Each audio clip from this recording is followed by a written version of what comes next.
Hello guys! Hello! Good morning again!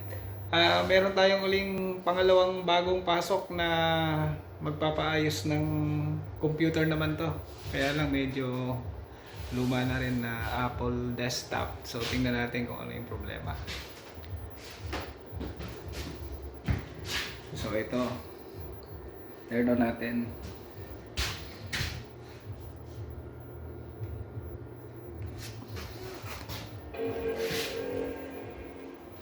So ayan.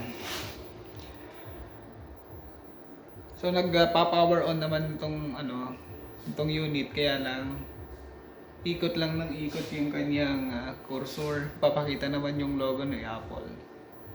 So probably ang maaring sira nito ay yung hard drive or yung operating system. So solution natin dito, re-reprogram natin o magre-replace tayo ng storage.